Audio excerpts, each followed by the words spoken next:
Good morning students, 11th Commerce. Today we are going to explain illustration number 1 of T.S. Grewal. और ये T.S. Grewal की जो book है उसमें चैप्टर बैंक रिकॉन्सिलेशन स्टेटमेंट का illustration number 1 है। इससे पहले वाली वीडियो में मैंने इसके रूल एक्सप्लेन किए थे। ठीक है, अब हम इसको करते हैं।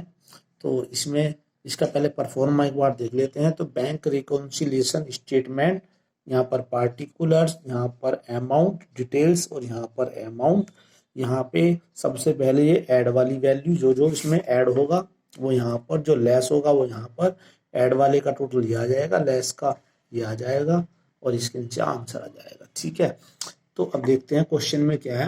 On 31 March 2019 bank column of the cash book showed A debit balance of 49,000। ठीक है, यानी कि जो कैश बुक का जो कॉलम है, यानी कि कैश बुक का ये डेबिट बैलेंस है, ये 49,000 शो कर रहा है। बैंक स्टेटमेंट और पासबुक शोड क्रेडिट बैलेंस 37,400। इस क्वेश्चन में क्या है कि दोनों बैलेंस दिए गए हैं, पासबुक का भी और कैश बुक का भी। तो हम एक बैलेंस को लेके चलेंगे। अगर हम कैश बुक का बैलेंस लेंगे तो इसका आंसर ये आ जाएगा 37,400, और अगर इसे लेंगे तो इसका आंसर फिर ये आ जाएगा। जनरली क्वेश्चन में एक ही बैलेंस होता है, इसमें दोनों बैलेंस दिए गए हैं। Entries in the cash book and passbook were compared and following differences were identified। तो सबसे पहले जो क्वेश्चन स्टार्ट करते हैं तो बैलेंस लिखते हैं। तो यहाँ पर balance as per cash book 49,000। ठीक है, जैसा कि मैंने आपको रूल में भी एक्सप्लेन किया था, इसमें जो है कैश बुक का डेबिट बैलेंस है, और जब debit balance as per cash book होता है तो उसमें जो बेस है वो बेस पासबुक या बैंक माना जाता है। क्या माना जाता है? बेस, पासबुक और बैंक। इट मीन्स क्या हुआ? इसका मीन्स ये हुआ कि अगर बैंक में कोई अमाउंट इंक्रीज हो रही है तो हमें ऐड करनी है, और अगर लेस हो रही है तो लेस करनी है। बैंक या पासबुक में कोई अमाउंट जो इंक्रीज होती है तो इंक्रीज ऐड में है, और लेस होगी तो फिर लेस में है, डिक्रीज होगी तो लेस में है। ठीक है, अब इसमें फर्स्ट पॉइंट है, checks of Shyam ₹9,000 and Mohan ₹15,000 were deposited in the bank but were not collected up to 31 March 2019। ये 2 चेक्स हैं, एक श्याम का चेक है और एक मोहन का चेक है।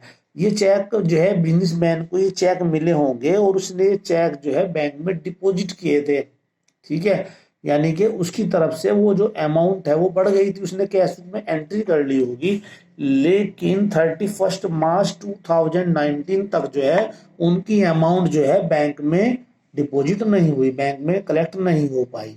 तो इट मीन्स कंडीशन क्या बनी कि ये जो अमाउंट है ये कैश बुक में तो इंक्रीज होगी क्योंकि उसकी एंट्री होगी डेबिट साइड में, लेकिन बैंक में अभी करेक्ट नहीं हुए, तो यानी कि बैंक में डिक्रीज हो रहे हैं और कैश में जो है इंक्रीज हो रहे हैं। तो बेस जो है हमने बैंक को माना है, बैंक या पासबुक के अकॉर्डिंग ये अमाउंट उसमें नहीं हुई है, उसमें डिक्रीज हो रही है, तो इसलिए लेस में आएगी। तो cheque deposited but not cleared Shyam Mohan cheque 9,000, 15,000 या 24,000 ये आ गया। उसके बाद है Ramesh a debtor deposit a cheque of ₹8,000 directly in the bank. जो रमेश है वो हमारा कोई डेटर है या कस्टमर्स है, उसने क्या किया, 8,000 का जो चेक था वो सीधे ही बैंक में जमा कर दिया, लेकिन जिसका हमें पता नहीं चला, यानी कि बिजनेसमैन को नहीं पता चला। तो ये अमाउंट जो है बैंक में इंक्रीज हो गई और कैश में इसकी एंट्री नहीं हुई तो कैश में डिक्रीज हुई है। बेस किसे माना है हमने? बैंक या पासबुक को, तो इसलिए ऐड में अमाउंट आएगी। तो cheque directly deposited by Ramesh 8,000।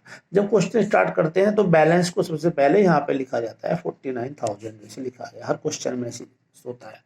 उसके बाद है नेक्स्ट थर्ड पॉइंट है, bank had credited ₹500 as interest which was not recorded in the book cash book.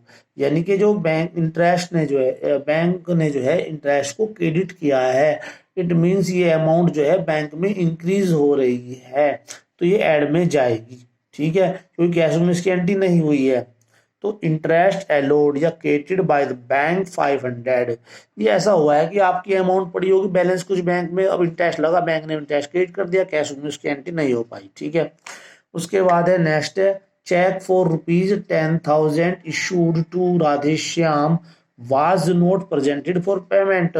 जो राधेश्याम को जो है 10,000 का जो चेक जो है वो इशू किया गया था, उसने प्रेजेंट नहीं किया, यानी कि कोई राधेश्याम का होगा, उसको जो है क्रेडिटर या कुछ भी समझ लीजिए, उसको उसने चेक दिया, तो यानी कि बिजनेसमैन ने तो अपने यहाँ से कम कर लिए, लेकिन उसने वो बैंक से पेमेंट नहीं लिया, तो ये अमाउंट जो है कैश बुक में तो डिक्रीज हो रही है और बैंक में इंक्रीज हो रही है, बेस बैंक को माना है, इसलिए से एड में ले जाएंगे।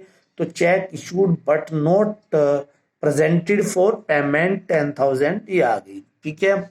उसके बाद में bank debited the amount 6,000 being insurance premium paid as per standing instruction, यानी कि उसको इंस्ट्रक्शन थी कि इंश्योरेंस जो है बैंक को पे करना है, इसलिए बैंक ने पे कर दिया।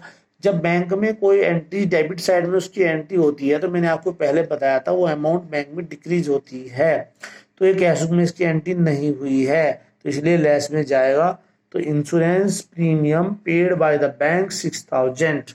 उसके बाद है bank debited the amount by ₹100 being bank charge. तो बैंक चार्ज के जो है डेबिट किए गए हैं, तो यहाँ पर जो है बैंक चार्जेस जो है डेबिटेड किया गया है, ये 100 है, ठीक है। तो ये 24,000 6,000 ये 100 उसको ऐड किया हो, ये डेबिट बैंक डेबिट में हुआ है।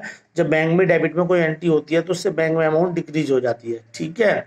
ये हो गया। अब हमने सारी एंट्रीज कर ली हैं, तो जो ऐड वाले इनका टोटल लगाएंगे 8,500 10,000, इन तीनों को हमने ऐड किया तो 18,500 आ गया। ये पहला बैलेंस जो है हमारा 49,000, इन दोनों को हमने ऐड किया और ये 67,500 आ गया। ये लेस वाली वैल्यू आ गई 24,000 6,000 और 100, ठीक है। इनको हमने ऐड किया तीनों को तो 30,100 आ गया, ये 37,400 ये आ गया। तो ये कैसे आया, 67,500 में से ये हमने लेस किए वैल्यू, तो ये आ गया और इसका आंसर लिखा जाएगा balance as per passbook credit balance हो गया है, ठीक है। तो ये आंसर हो गया, ठीक है। Okay, thank you.